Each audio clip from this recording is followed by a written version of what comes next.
What's up, YouTube? Today we're going to be installing the radiator guard on the MT09. We got this particular radiator guard off of AliExpress. It is metal, it's decent quality. Came with the MT09. It's not etched in, it's just a screen print or whatever. Definitely feel like that's going to fade away or wash off over time, but I don't really care. It's just one of the options. Could have got it without it or with it. Decided with it, wasn't any extra cost, so see how long that lasts. But yep, it is lightweight aluminum, and does have all the folds and bends where it needs to sit properly on the radiator. It does have quite a large amount of surface area with holes, so we shouldn't see any issues with heating or cooling, I guess, or both. And we will test that out and see if there's any dramatic increases in temperature with this installed. But in any case, it should protect against the large rocks that may be flying at me from vehicles or others, and protect the radiator.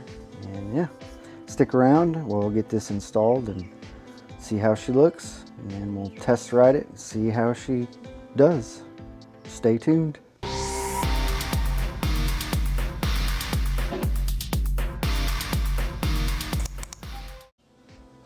So the first thing we're going to want to do is we're going to want to get some of these rubber grommets installed that came in the kit.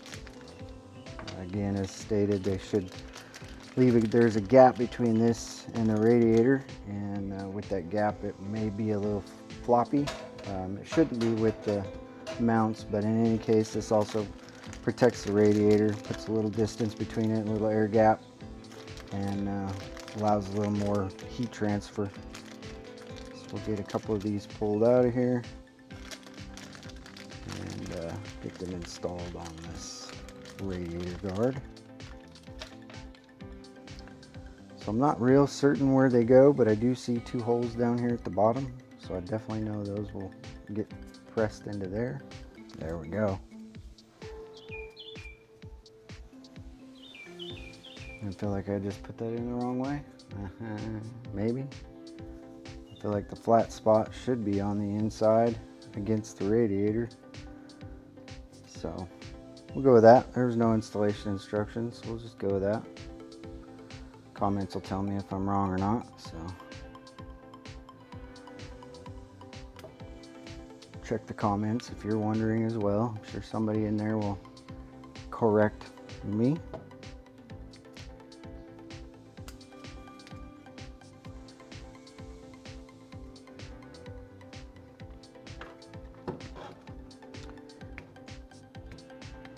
Go.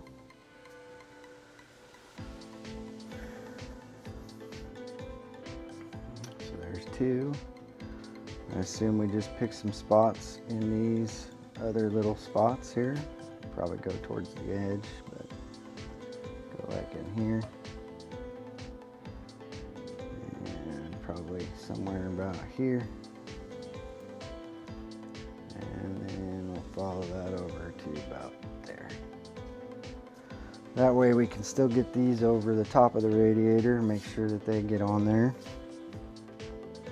And then, yeah, so that's what it'll look like. These bolts are for the bottom, where it attaches to the bottom side of the radiator. Essentially, this just holds it in place. I will have to look, but I think it's that way, and then the other side is held by the squeezed by the radiator, or it could be the groove, could be that way as well. We'll test it out when we get it set, see what the way it works best. I imagine if you bought an Evotech or one of the other brands, they would come with install instructions. Might even be able to find those on YouTube. But we're lacking those instructions, so we're going to do what we're doing. Test it out. As long as we don't damage the radiator, we're in good shape.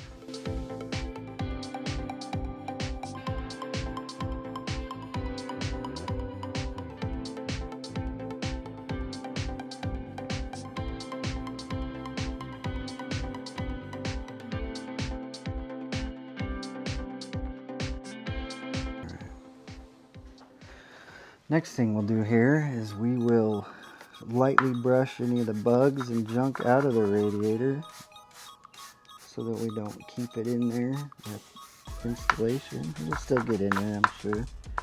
But we're just using a nylon brush to go in here and brush out the bugs and junk that are in there right now.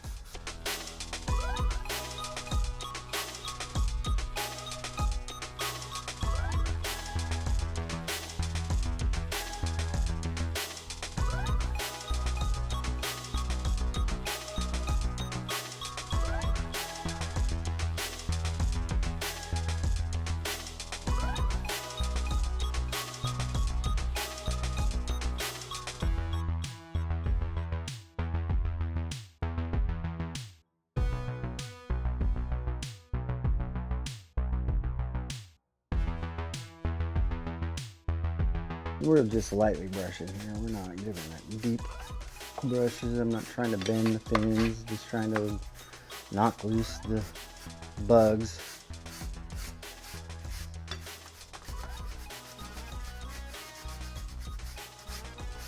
And again, we're just using a nylon brush, no brass or stainless steel.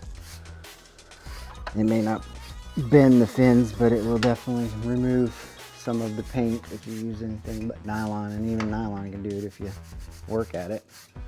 But just be cautious doing that. Looks pretty good. I think we got it.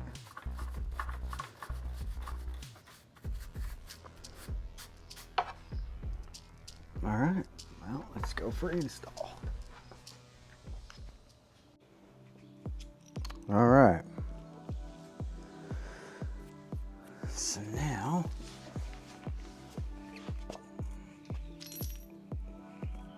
get this set on this top level here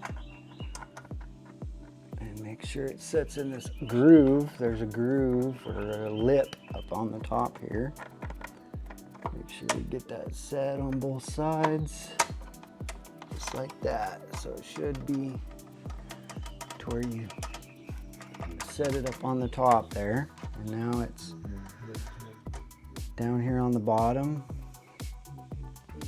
This is where this other little white piece with this screw here, looks like it goes in like that, and we'll have to understand how this works. Okay, we got you held in our hands, so I'm not sure how this is going to work, but you should see the hole right here for the screw,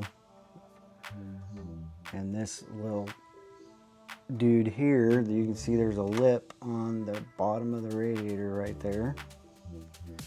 So this will slide up and slide into that lip, and then the screw will go through that hole and then tighten that down and pull the bottom, which will then secure it and it will be mounted. Okay, so we got this one started. Kind of see how that works. So we got this in here. We got the bolt through here, and yeah, we'll get you back on the tripod on the other side, and then get this all mounted up. See the finished product. Now, before we install these screws, let's put a little blue Loctite on them. First and foremost, give them a wipe down on the threads. Get the threads cleaned off, anything that might be on them. Got some blue Loctite here. Definitely don't think you need anything more than blue. Red would probably be too much, because if you ever needed to take this off, these screws may not hold up, and they are Allen heads, so they may strip out before you actually get the screw out, and then that becomes a whole different problem. So, in conclusion today, we got this all mounted up.